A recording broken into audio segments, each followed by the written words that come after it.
Thank you. Rena Moran. Well, there is a huge deficit, and what I know is that we cannot continue to budget, and as we've been doing, we are in a crisis. And I do believe in a more progressive taxation. I think that's one way of bringing in new revenue. We must create jobs. Is another avenue. My degree is in early childhood education, and I truly believe that one of the things is that we need to invest in early childhood education, because we know that if we do that, we yield a great return in the end. I would like to not see so many short-term solutions, but look more at long-term solutions, because if we continue to look at short-term solutions for the budget, we will just find ourselves exactly where we are again. So it's about definitely a more progressive taxation, investing in job creation, and investing in education, and of course there will have to be some tough cuts, and something that will not be easy to do. Thank you. Carlos Mariani. 2/3 of the state budget is consumed with schools, colleges, hospitals, nursing homes, healthcare. That's 2/3 of the state budget. Those are things that are very important to us as a people, to our neighborhoods, and to our economy. And so to believe that we can balance this budget by simply cutting 2/3 of all those important things is really about destroying our economy. There's only one way to do this, folks. That's to have a balanced approach.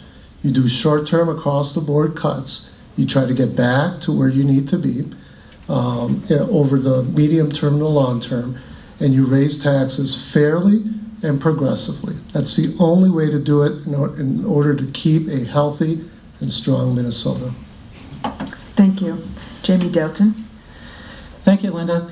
I would do a four-pronged approach, all the while working closely with my colleagues in the legislature. I would, as Paul said, sell the properties to get the property that is currently in this state's hands, not collecting tax, to taxpayers, and get the tax from the taxpayer. I would also challenge each commissioner with a 7% cut, implement a zero-based budgeting system, and realize that each biennium we raise the budget 14% for cost of living or inflation or what have you.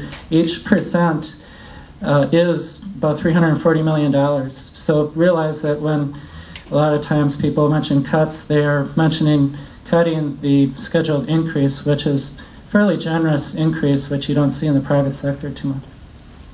Thank you. And Andrew Smith. First of all, thank you for calling it a shortfall and not a deficit. As several other people have talked about, the budget is growing way too fast. We are expected to bring in more money next year than this year. The budget is expected or is projected to be even bigger than that. We need to look at the entire thing across the board. The only way to handle this is to look at everything. My opponent spoke of taxes and making it a progressive tax. I find that completely inequitable. I believe the only fair and equal way to do an income tax is to do a flat tax. So we need to reform taxes. We need to reform government as a whole. We need to keep it from growing faster than the state can afford. Thank you.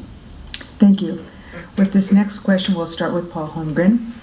And there's several questions on the same topic, so I'm just going to kind of combine them and pick the wording.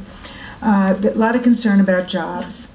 As you probably doesn't surprise you, what would you do as a legislator to create and keep jobs in your respective district? Well, in 65A, no one's created a job for many, many years. Please, that's not a joke, that's a true statement.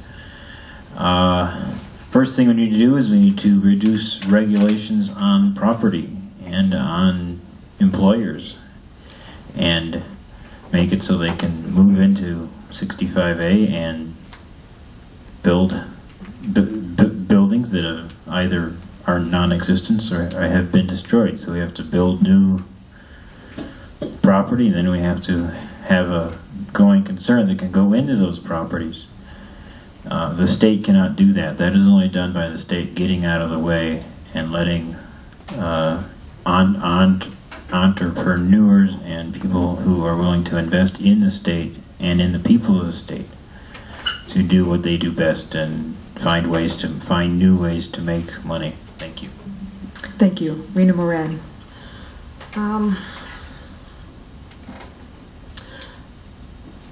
We definitely have to invest in job creation, and not just minimum wage jobs, but livable wage jobs. We're in a crisis, and many families are hurting.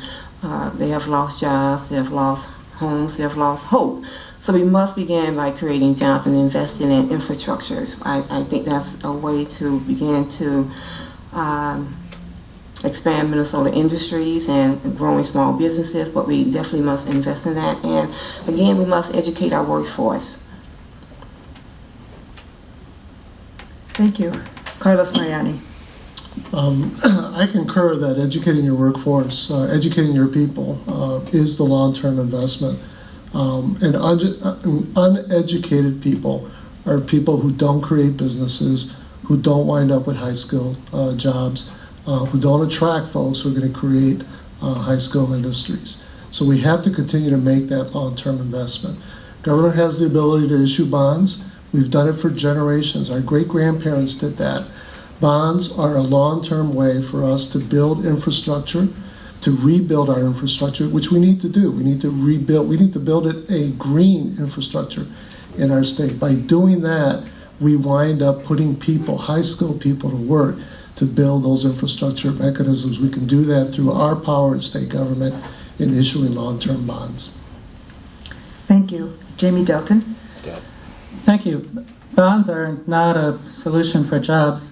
My solution for jobs would be either to phase out the corporate tax or implement the Minnesota Internet Tax Freedom Act, which will encourage online shoppers and will give a tax break to all businesses up to $250,000 in sales, which will cost us only $133 million, which we can pick up very easily. Let me just tell you a little bit about it. It would raise the use tax exemption from the current $770 to $250,000 for both businesses and people shopping online on eBay or what have you, and it would free businesses up to $250,000 from collecting sales tax also. So it really helps small business, it helps shoppers in Minnesota. Andrew Smith. The first thing is the misnomer that government creates jobs. The government only creates jobs by taking money out of the private sector and paying people directly to do a government job. Minnesota has a very high proportion of government workers from all levels to private workers. First thing we need to do is scale that back and make this a good state to invest in, to bring businesses back to this state. Businesses coming back to the state will then create more jobs, which in the long run will dig us out of our hole. I work in contractor sales for Menards. I sell to businesses that build houses and any number of things, but the things I see from them is the regulations. All the different rules and things that they have to follow are choking them. They're trying to, several of them are even getting out of the business. Thank you. Michael Paymar. Well, bonding bills do provide jobs. Let's make that clear. We passed $1 billion bonding bill last year, and unfortunately the governor vetoed about almost half of it. Had he accepted our bonding bill, we would have created 27,000 jobs. I'd like to see a bonding bill in the first year of the biennium as well as the second year of the biennium.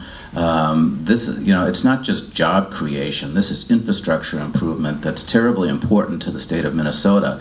Think of what that bonding money is used for: research facilities at the University of Minnesota, asset preservation for our prisons, for our hospitals, wastewater treatment facilities. These are things that manage and maintain our quality of life. So this is not frivolous. It provides jobs, it helps the state, it improves our quality of life. In the short term, that's something that we can do.